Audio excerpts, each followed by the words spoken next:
ভাই বড়দন রক্তের বাঁধন, এই কথাটার সত্যতা আসলে কতটুকু সেটাই এখন দেখার বিষয়। জমি নিয়ে ঝামেলা এখন অনেক জায়গাতেই, কিন্তু এমন ঝামেলা আপনি আর কয়টা দেখেছেন?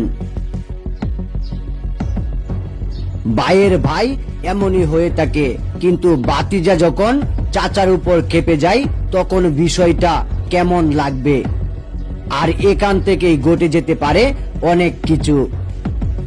আসলে এক বাপের দুই সন্তান, আর সেই বাপের জমি বাগে পেয়েছেন, কিন্তু রাস্তার কাছে হওয়াতে অন্য ভাইয়ের ছেলেরা সেটা দিতে নারাজ।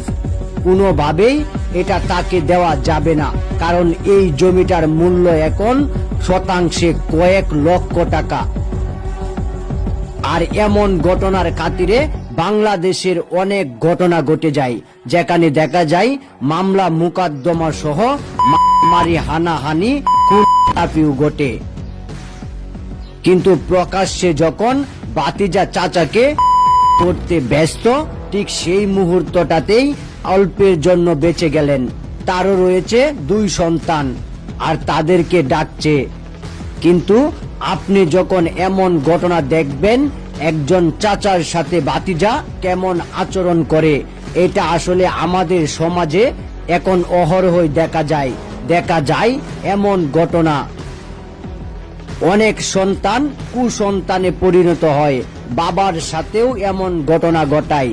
যে সন্তান বাবার সাথে এমন ঘটনা ঘটাবে, সে চাচাকে তো তুচ্ছ তাচ্ছিল্য করবেই। দুই ভাই যখন চাচাকে মারতে ব্যস্ত, ঠিক সেই মুহূর্তটাতেই চাচার একজন ছেলে এসেছেন, আর একজন রয়ে গেছেন বাড়িতে। সেও আসলে পাল্লায় পাল্লায় হতো বিষয়টা, কিন্তু তারা কোনোভাবেই পিছপা হবেন না। আর এমন ভাবেই ঘটে গিয়েছে দুর্দর্শ একটা ঘটনা, যেখানে অনেক কিছুই ঘটেছে। আর পুরো বিষয়টা সিসিটিভি ক্যামেরায় দেখা যাচ্ছে। তারা আসলে কেমন একটা অভিনয়ে ব্যস্ত। ঠিক এমনটাই ঘটেছিল আমাদের এলাকায়, যেখানে দেখা যাচ্ছে চাচাকে খুঁড়ে ফেলেছেন বাতিজা সামান্য জমির জন্য। এমন ঘটনা, আসলে জমি জিরাত আপনার নামে লেখা, কিন্তু সেটার মালিক আল্লাহ। আর সেই জমি এবং ধন সম্পত্তি নিয়ে যখন আপনি কারো কাছে জুলুম কিংবা কাউকে হত্যা করবেন, ঠিক সেটার দায় আপনাকেই নিতে হবে। হয়তোবা দুনিয়াতে আপনার অনেক মহিমা, কিন্তু পরকালে আপনার কি হবে সেটা আপনি নিজেও জানেন না।